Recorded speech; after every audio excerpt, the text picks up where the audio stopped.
Cheat ফান্ডের সময় থেকে চাকরি সবল লোপাট হচ্ছে।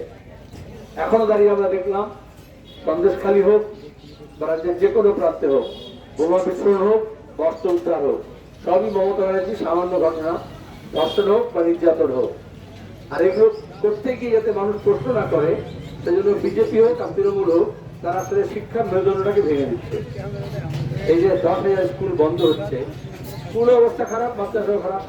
25,000 শিক্ষকের নিয়োগ বাতিল হলো। তাহলে বেকার ছেলে মেয়েরা যারা যোগ্য, যারা পরীক্ষা দিয়েছে, যারা পরীক্ষা দেবে বলে তৈরি হচ্ছে, তারা সব রাস্তায় বসে আছে। আর টাকার বিনিময়ে চাকরি দেওয়া হয়েছে। যারা এদের মধ্যে অনেকেই আছে যারা উপযুক্ত, যারা শিক্ষা দিতে পারে, সক্ষম, যাদের শিক্ষকতার যোগ্যতা আছে, হয়তো পরীক্ষার যোগ্যতা প্রমাণ করেছিল, কিন্তু মমতা ব্যানার্জির নির্দেশে সমস্ত পরীক্ষার উচ্চতত্ত্ব ধ্বংস করা হয়েছে, কারণ চাকরি সবুজ লোপাট করতে হবে।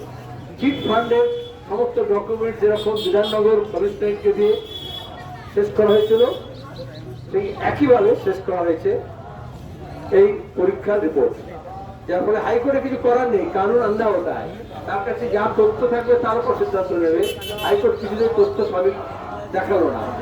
আজকে নিয়োগের বেনিয়ম এবং সুষ্ঠু নিয়োগের দাবিতে যে লড়াই হচ্ছে, সেই লড়াইয়ে আমরা বলেছিলাম যে বিজেপি এবং তৃণমূল বিরোধী সমস্ত শক্তিকে একটা করতে হবে।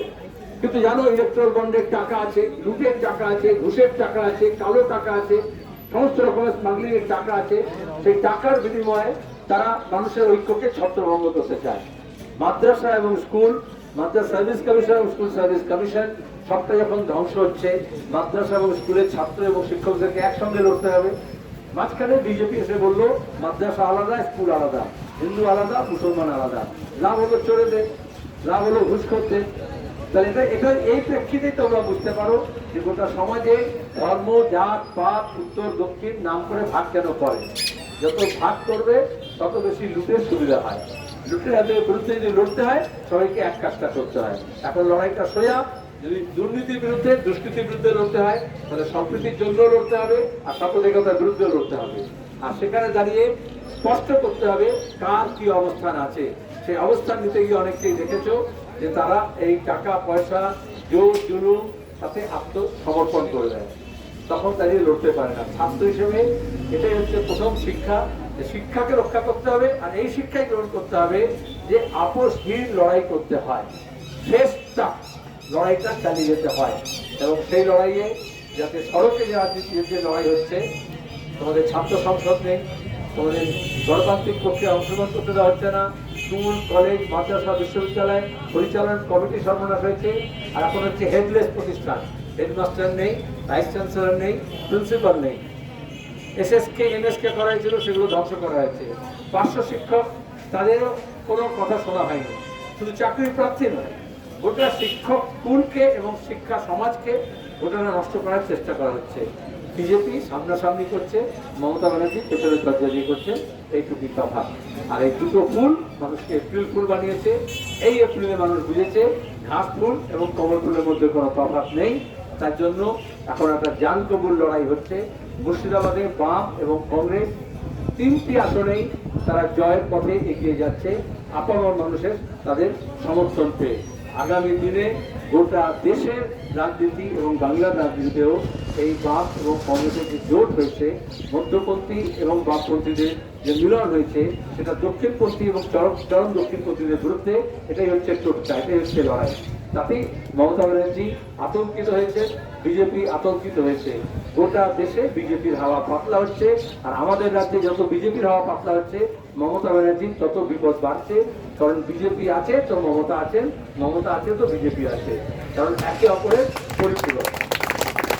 এই জন্য উনি খুব শোকে মুজবান, কিন্তু ওনার কিছু করার নেই। ইন্ডিয়া ব্লক এই জন্যই ছেড়েছেন। রোজ সিপিএমকে, মোহাম্মদ সেলিমকে, অনিল চৌধুরীকে, কংগ্রেসকে এই জন্যই গালাগাল দিচ্ছেন, কারণ বিজেপি থেকে এটাই কন্ট্রাক্ট পেয়েছিলেন।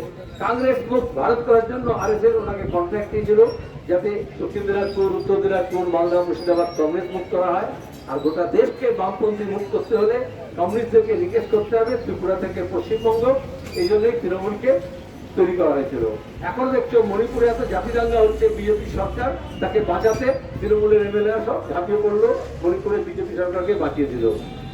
মেঘালয় থেকে গোয়া, প্রতিদিন সেটা স্পষ্ট হয়েছে। এখন বাংলার মানুষ বুঝে গেছে, শুধু বাংলার মানুষ না, দেশের মানুষ বুঝেছে মোদির দালাল মমতা, বুঝে গেছে জনতা। এটা যত তাড়াতাড়ি বুঝতে পারে তত এটা আমাদের দোনলা বন্দুক নিয়ে আক্রমণটা শানিত করতে হবে, যাতে বিজেপি এবং তৃণমূল বলে না এক ঢিলে দুই পাখি, যাতে এক ঢিলে দুই পাখি।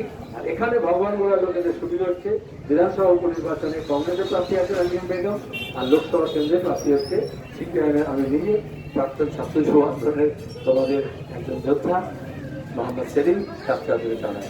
সুতরাং একটা ভোট যখন গোটা রাজ্যের লোক দেবে, ভগবান গোড়ার লোক এবং বরানগরের লোক দুটো ভোট দেবে। এখানে ভগবান গোড়ায় সুবিধা হচ্ছে একটা ভোট ওপরে কাছে হাতুড়ি তারা লোকসভার জন্য, আর হাত হচ্ছে উপনির্বাচনে বিধানসভার জন্য। এই কথা বলে আপনাদের সবাইকে ধন্যবাদ, নমস্কার, আলাপ, সেলাম জানিয়ে শেষ করছি।